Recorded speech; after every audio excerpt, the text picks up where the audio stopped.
Melanjutkan materi kalam hikmah yang kemarin. Flashback dulu Pak.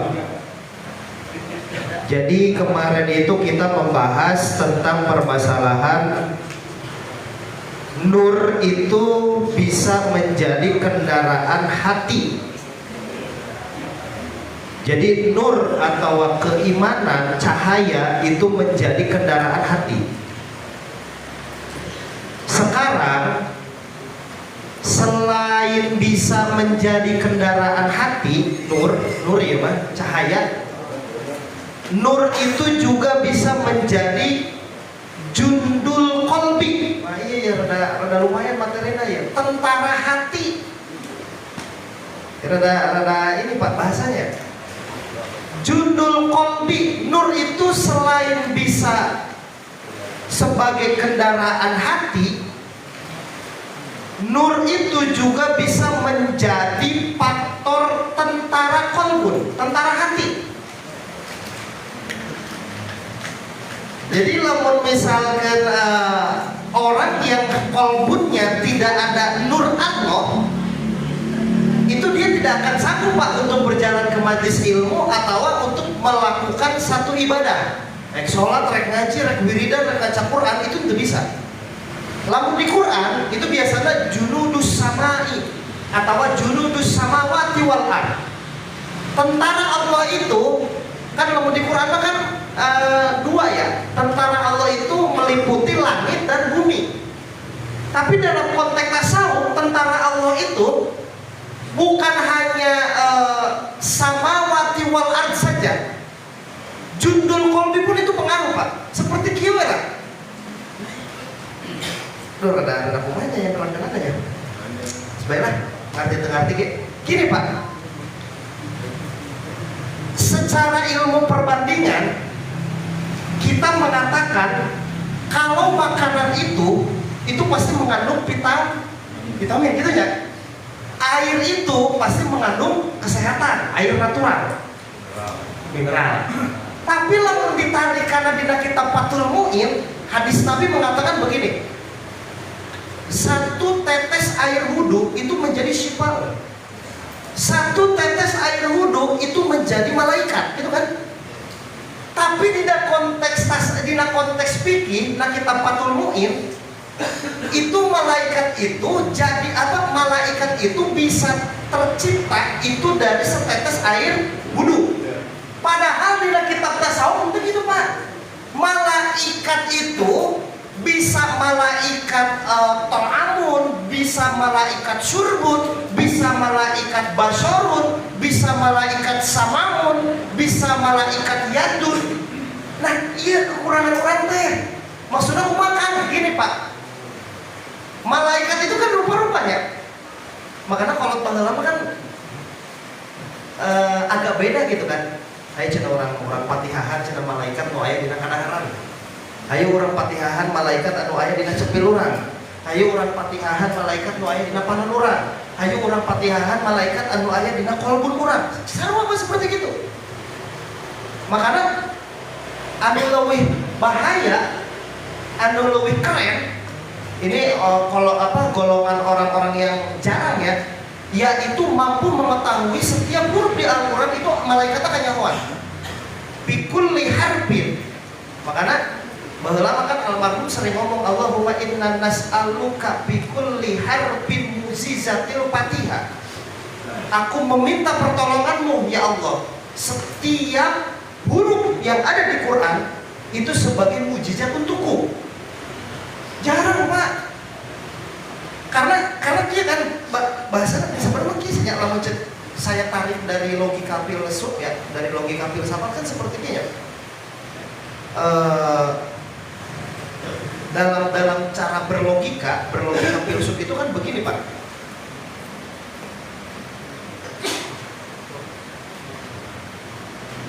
Lamun bahasanya mah gini Pak.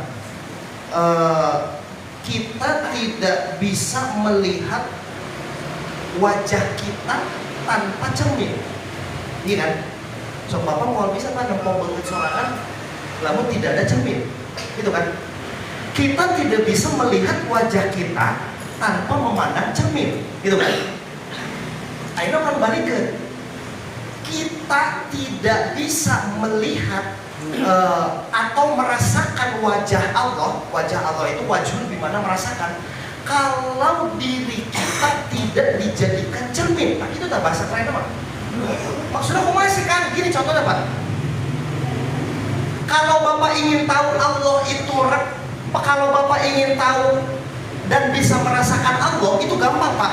Jadikan diri kita itu sebagai cermin Allah. Contohnya, oh ya Allah, dulu saya teh kecil, sekarang tiba-tiba saya sudah besar. Dulu saya tidak bisa jalan, sekarang saya bisa jalan. Jadikan diri orang, jasad orang cermin ke Allah. Karena nggak bisa merasakan Allah, tidak ada. Kita nggak bisa merasa, kita nggak bisa melihat diri kita sendiri tanpa ada cermin. Sama Pak, kita tidak bisa merasakan Allah tanpa diri kita dijadikan cermin ke Allah. Di situ sok rasakan nggak? Tiba-tiba gede, tiba-tiba kolot, tiba-tiba untuna ompong, tiba-tiba budek atau tiba-tiba buduk. Iya Pak, eta teh cermin paragi ke Allah. Karena bakal bisa ngerasakan hadirat Allah kan. Makanya ditamsilkan kan seperti ini. Orang-orang yang tidak bisa merasakan atau tidak bisa menjadikan cermin dirinya kepada Allah, itu sampai kapanpun dia tidak akan bisa Pak. Dia tidak akan sanggup. Nah, ini kelemahannya. Makanya tentara hati itu keren Pak. Jundu nafsi, penggerak Pak. Bapak kalau misalkan tidak digerakkan oleh tentara kolbu, tentara Allah, itu mau bisa berangkat ke pengajian ini mau bisa. Dan Bapak tidak akan bisa melakukan satu amal kebaikan. Lamun misalkan amal kebaikan itu tanpa anugerah, tanpa digerakkan ke Allah, itu gak akan bisa Pak. Sulit. Sampai kapanpun itu tidak akan bisa. Manusia itu dia akan selalu mengejar obsesi. Lumatak ngajadikeun orang kurang tekil Pak. Ya, lumatak ngajadikeun orang tekil. Gimana kamu maksudnya yang menjadikan kekurangan untuk kita? Jadi gini Pak, ingin tahu kelemahan manusia itu gampang Pak. Kelemahan manusia ini menurut logika ilmu mantek ya, ilmu filsafat, saya bikin analogi ya Pak, saya bikin contoh ya. Kelemahan manusia bukanlah ketidaksempurnaannya. Kelemahan manusia itu adalah obsesinya pada kesempurnaan. Orang udah budak sampurna, padahal mah nu sampurna kan proses unggah Pak, lain sampurna itu. Kelemahan manusia itu sebenarnya adalah mengejar obsesi kesempurnaannya. Kelemahan manusia itu pokoknya orang kurang kieu, orang hayang kieu, orang kudu kieu, terus Pak. Nah, kelemahan itu manusia itu akan selalu dikejar obsesi kesempurnaan. Nepi ka iraha eta jelema lamun nyaran dek kadinya itu pasti bakal lemah. Coba kemarin bisa dibahas ya, kemarin bisa dibahas manusia ketika bersandar kepada itu maka dia akan selalu tidak sempurna. Obsesi kelemahan manusia itu adalah selalu mengejar kesempurnaan. Jadi kesalahan kelemahan itu eta cek hikam itu seperti itu Pak.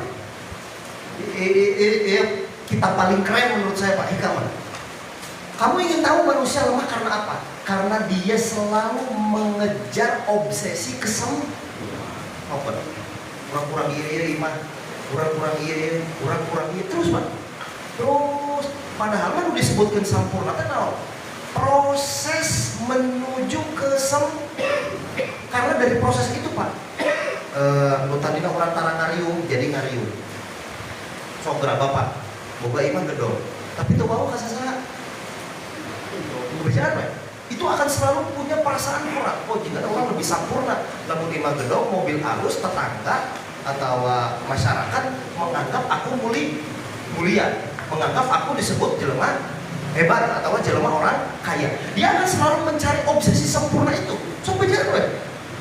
Padahal mah kesempurnaan itu adanya di proses mencari kesempurnaan. Tidinya kakak kurang sempurna. Oh, orang teh kurang iya. Oh, orang teh kurang iya. Oh, orang teh kurang gaul. Oh, orang teh kurang ngobrol. Oh, orang teh kurang iya. Oh, orang teh kurang iya. Kakaran tah didinya apa nu disebutkan kesempurnaan. Coba. Itu bahaya. Makanya pokoknya mah tanamkan di orang kan. Dan saya kan kakak mutolah tadi Pak. Karena mutolah tadi saya tulis ya. Apa yang saya baca dan apa yang saya rasakan itu ternyata benar. Oh, ternyata kekurangan kita itu adalah selalu mencari obsesi kesempurnaan eta. Kalau makan orang tadi dirinya dan terus Pak akan selalu seperti itu. Hebat, ini kitab hebat sih saya. Makanya kan itu nanti mungkin ada bahasa kata-kata seperti ini Pak. Menurut Ibnu Athaillah As-Sakandari, beliau itu mengatakan begini. Ketika engkau ingin atau ketika engkau terobsesi Pak, ya obsesinya kadang-kadang tadi kesempurnaan. Ketika orang obsesi dengan kesempurnaan, engke teh kadituna teh ngasupkeun perkara dunia karena hati. Ingat apa kata Nabi? Punten Pak. Ketika punten jangan sekali-kali mengawinkan atau memasukkan urusan dunia itu ke dalam hati. Sakali asup karena jero hati eta urusan dunia. Nah coba cek Nabi. Kata Nabi mengatakan ta'ibah abdud dinar. Nah cerakan artinya orang ini kawalan. Kawalan itu nah cerakan dia akan lelah sepanjang hidup. Coba jangan. Kawalan Pak. Iya cek Nabi. Maksudnya aku makan kieu. Sakali-kali urusan dunia diasupkan ke jero hate, maka kata Nabi apa? Ta'ibah abdu dinar. Naon cenah cek Nabi teh? Kawalat jelema. Kawalat naon? Dia akan lelah dan dia akan selalu merasa lelah sepanjang beda. Gitu kan? Tahu enggak? Asupkeun ya, asupkeun maksudnya oh penting berkat ya maksudnya penting ya maksudnya udah diasupkeun ke jero hate. Bener tah? Kemarin kita Ihya Ulumuddin mini kabarnya bener. Anu paling bahaya itu kan merasa enak ketika ngarasa ngeunah urusan dunia itu dituna di jero hate. Kan gitu aja kayak nah kita lihat ngeunah geningnya boga mobil teh, ngeunah geningnya boga ieu teh, ngeunah geningnya boga duit teh, ngeunah gening boga motor teh nya, ngeunah gening boga ieu teh, ngeunah gening boga kebon teh, ngeunah gening boga tanah teh. Masuk we Pak ka kolbun ta'ibah abdud dinar. Cek Nabi naon? Kawalan naon cenah kan? Dia akan lelah sepanjang hidupnya. Heuleuh sih kepikiran wae lagi gitu. Dan itu memang hadis Nabi dan Nabi mengatakan seperti itu. Sok jajal we kira. Asupkeun kawinkeun urusan dunia kana hate capek Pak. Sok kira. Nah, masih kan urusan dunia teh tanah, rumah, mobil, anak, istri, uang, itu semua jabatan bener. Itu ta'ibah dunia, ta'ibah abdud dinar. Sokra, aduh aing budak teh, udah sih posisi kita capek Pak. Wah itu mau orang kang mau dididik budak teh, enggak seperti itu maksudnya. Dididik tetap dididik, tapi pasrahkan urusan ke Allah. Pak, ya saya aja lah mau diasupkan ke jero hate Pak capek. Seperti contoh dina waqala al-Imam Suyuti, Imam Suyuti ngadoki Pak. Dia PR buat saya ya, tapi tetap buat saya dipakai sandaran motivasi. Ajhadun nasi fil alim. Nah, cenah kan ajhadun nasi fil alim teh. Ajhadun nasi orang yang paling tidak suka ngaji. Jelema anu teu sakana ngaji, pertama nah saha? Ahlihi. Pamajikan, anak, indung, bapak, lancer, sok beda deh. Kemudahan apa Pak? Cek Imam Suyuti. Kata Imam Suyuti, ajhadun nasi fil alim. Kamu ingin tahu nggak orang yang paling sulit untuk dibawa ibadah kepada Allah siapa? Anak. Siapa lagi? Istri. Ahli, keluarga, sadi, pemajikan, indung, bapak, lancer, pasti apa? Lukan wana. wazironihi. Naon Pak? Bebaturan.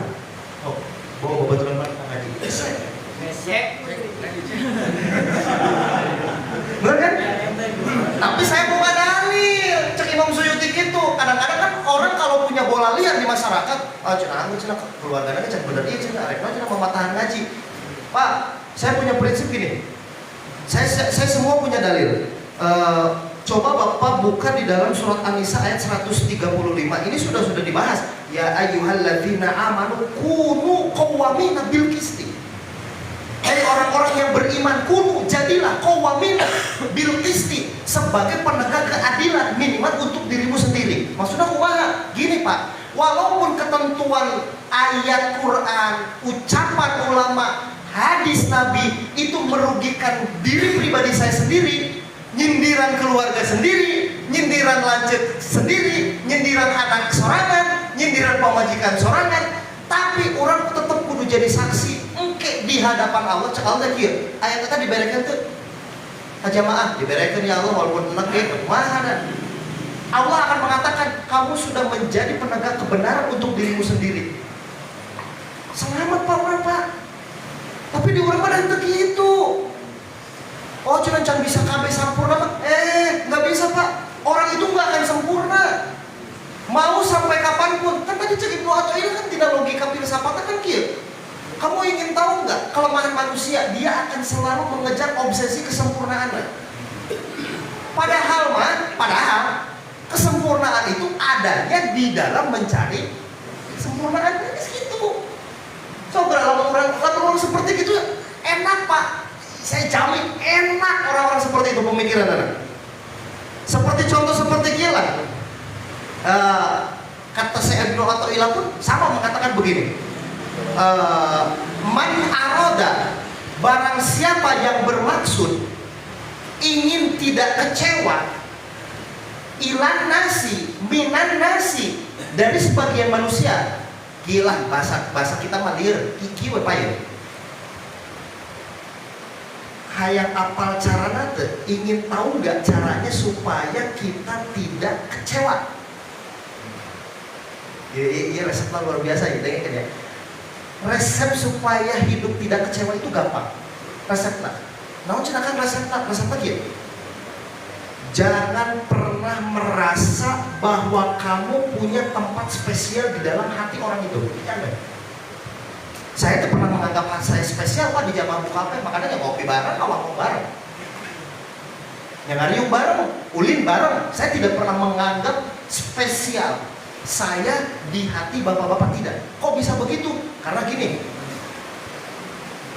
sekali saja kamu menganggap dirimu spesial di mata orang lain, di mata jamaah, ingat, dia tetap tidak akan luput dari yang namanya mengecewakanmu. Bisa gitu. Misalkan ya misalkan Pak Jaki bukan tempat spesial, misalkan di hati Pak Andri yang hebat, bener sih. Orang kalau protes spesial aja di mata babaturan orang ya. Ingat, satu kali saja berbuat kesalahan, udah manjat, bener kan? Ini sama. Tapi memang benar Pak, satu saja kita menganggap diri kita spesial di dalam hatinya, bikin kita kecewa, panjang urusan Anda. Awet sih masalah Anda, awet musuhan Anda. Memang benar. Ini bukan kata saya Pak, ini kata ulama. Makanya cik saya ini kita paling keren. Jangan resep supaya hidup tidak kecewa. Satu, jangan pernah menganggap diri kita punya tempat spesial di hatinya. Mereka saya misalkan, oh jika saya spesial ya di jamaah, saya nggak pernah Pak. Karena apa? Manusia itu tidak luput dari yang namanya mengecewakanmu, walaupun dia pernah punya tempat spesial di hatinya. Tetap Pak. Misalkan saya mah KPRW saya bodoh teh. Sekali mau dikecewakan dong guys. Ngeri yang tadi tunat teh, ngeri hati, makanya ya udah saya bebaskan. Bener kan? Sekali mana buka perasaan, jika ada orang spesial ya di hadapan DKM, di hadapan RW, di hadapan RT, di hadapan jamaah. Sekali saya punya perasaan itu Pak, ketika saya dikecewakan ku jamaah maka hidang jamaah pasti bakal ngomong gitu. Coba. Nah ini yang kurang ilmu teh iya coba lamun kabeh ngaraji ku sih. Oh siapa penjaga? Mau ngomong di KM. Oke.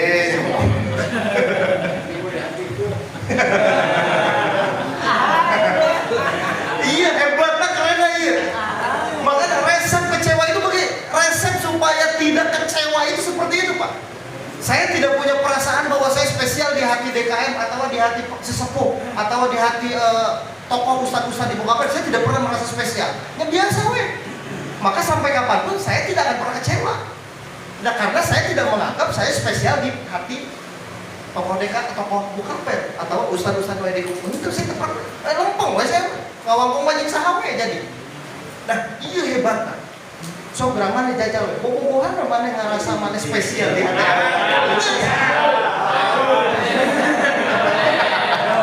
Kali itu aja jadi statusnya gitu kan. Bener kan? Karena mana menganggap bahwa mana itu spesial di hati. Ingat cek Ibnu Athaillah, sespesial-spesialnya dirimu di dalam hatinya tetap tidak akan pernah luput dari yang namanya mengecewakan. Terus gitu lempeng artinya kan awas bahaya tepat benar baik aku udah ngeri kisah kudu sindiran siapa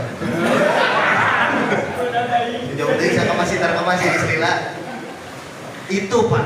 Makanya tadi diceritakan Nur itu kata Ibnu Athaillah itu juga satu tentara Allah.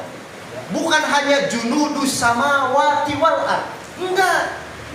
Keyakinan pun sama Pak, itu tentara dari Allah. Orang bisa digerakkan, orang menerima iya, orang bisa mangkat ke pengajian, bisa mangkat berjamaah sholat. Walaupun telat, tidak masalah. Itu juga sama tentara dari Allah. Malah di dalam kitab-kitab yang lain dijelaskan, tentara Allah itu berbentuk apa? Malaikat.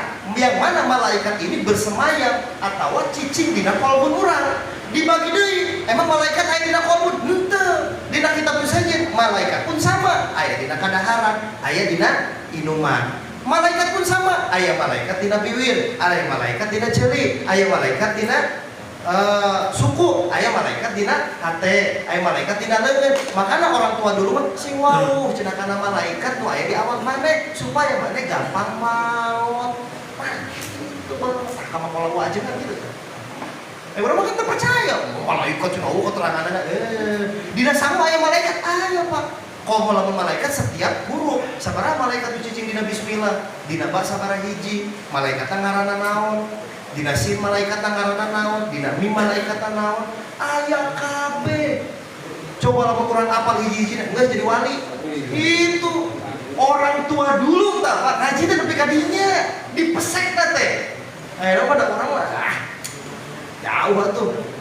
Oh di hadisna cenah Kang, oh di dieu jauh Kang.